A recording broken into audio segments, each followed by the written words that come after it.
Alright guys, it's time to circle back around to another challenge lock from DarkWoodPicks.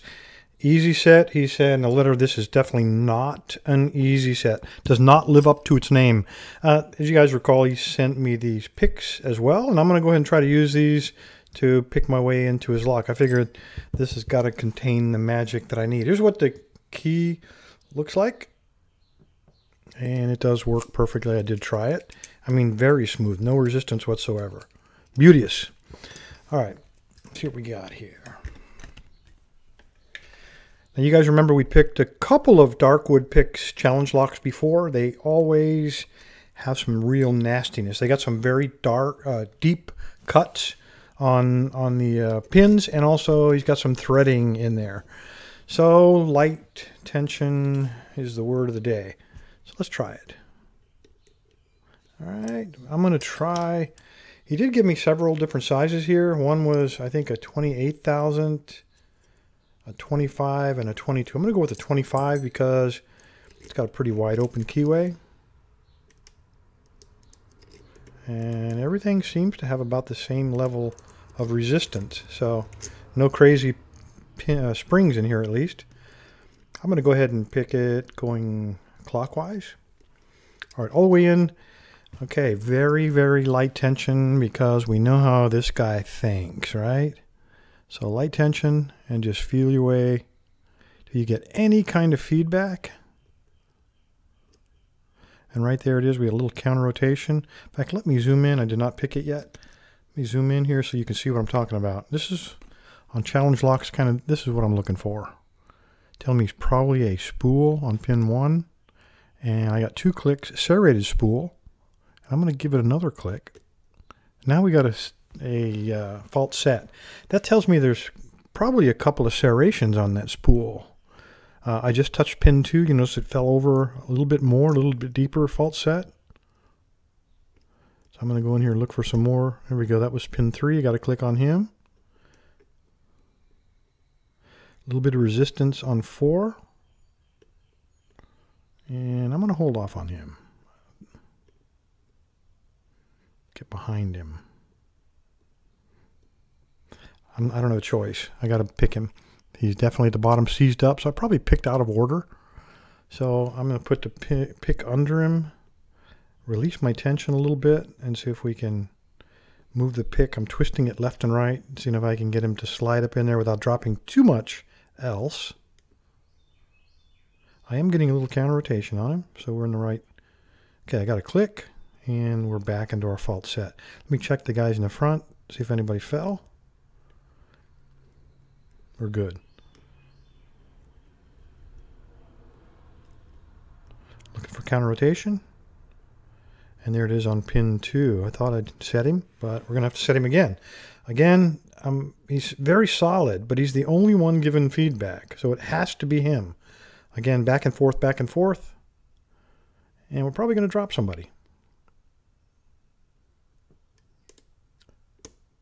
Okay, I heard at least one pin back there drop and we lost our fault set. So let's figure out who it was. Again, with light on the tension. There it is. We're on pin 1. And we're back, got our fault set back. Well, he's kind of a gatekeeper. Okay, I'm on pin 4 again, back with a counter rotation. Very light. Work it back and forth. Trying to work him up in there. There we go. You heard a click, and he went home. I got a little bit deeper fault set now.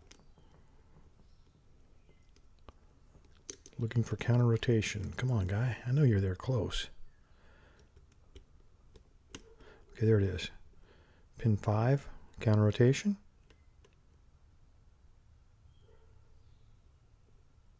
Come on. All right. I didn't hear anything drop, though.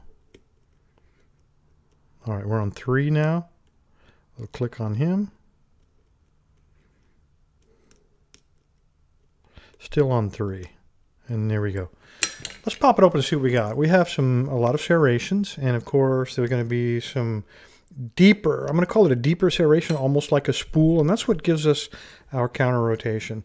A lot of times homemade pins, homemade serrated pins, have a deeper cut, and that allows us to get very fine levels of counter rotation and helps us figure out where we are.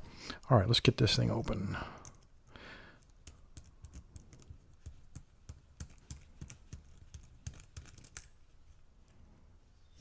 All right.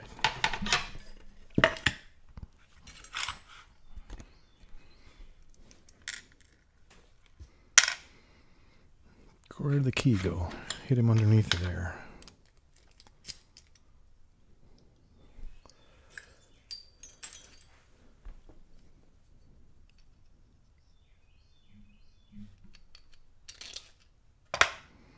Okay, nothing too unusual here.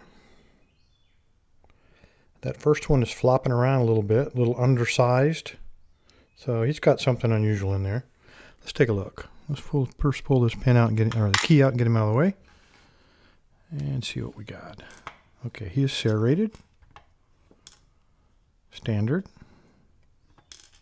Serrated. Homemade. Standard. And homemade serrated with a spool element. Upstairs, no serrations at all. So I think all the excitement, we're probably going to find it inside of the Bible itself, the body. Let's take a look. Okay, we have a spool element on him, very spooly. And we have the serration, which is kind of what we expected based on the feedback that we got. Oops, he shot out of there. Okay, look at this guy. Thin shaft, and on the tip of it, it looks like we have a fine cut groove. So he looks a little bit tapered. That's pretty unusual. And he was in there like that. And there's still more to come. Let me tip this up just a little. This is the rest of that one, and he's hollow. So that shaft was going down the hollow portion of that. Third one. Again, we have a very thin shaft, and we have serrated elements on him. And we dump all these guys out. All these are steel. I'm going to flip it around. Let's go from the rear. All right, pin 5, standard. Nothing special about him. Another steel spring. And the last one. Look at this guy. So we have a T-pin and then a spool. Very cool looking homemade pin. And another spring. So all the tensions were the same. Let's look in the Bible, see what we got here. I don't see anything offhand. Nothing too crazy in here. No threads, counter milling, anything crazy like that. So standard body and core. The only thing magic here was in the pinning itself. So let me grab this pick. So we have a serrated key pin. You know what? He must have been on that shaft, is my guess. I didn't even see this guy fall out, to be honest with you. No clue where that guy came from. I just looked down there, and there he was.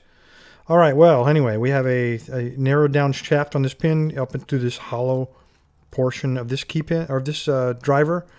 This guy almost looks like a screw, but in fact, it's just a very narrow part that's threaded on the end of it, and then a serrated key pin. On the top, this is a very interesting looking homemade pin. We've got a T element, and then the rest of it is a spool.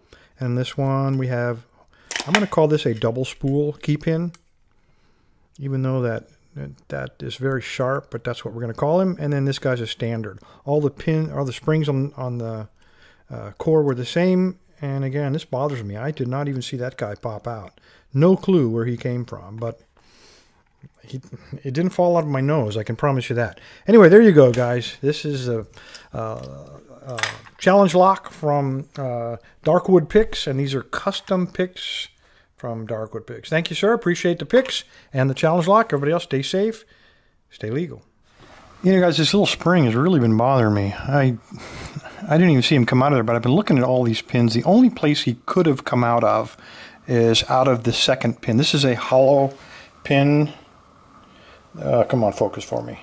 Completely hollow, but I notice it's smaller diameter in one end than the other. So if this if this narrow pin went inside of there, like we know that it did, it wouldn't have come out the other side. So the only reason to make that a smaller diameter is to put the spring up inside of there like this, and then have this pin compress it to give you kind of a unique feel when you're trying to pick it, and let this thing wobble around. That's the only logical place that pin could have gone. Darkwood, I appreciate you chime in and let me know if that's right, but I feel bad. I didn't even see that guy until I looked down and saw him sitting on the pinning tray. Anyway, there you go, guys. Sorry for the confusion. Hope that cleared it up for all of us. Thanks, guys.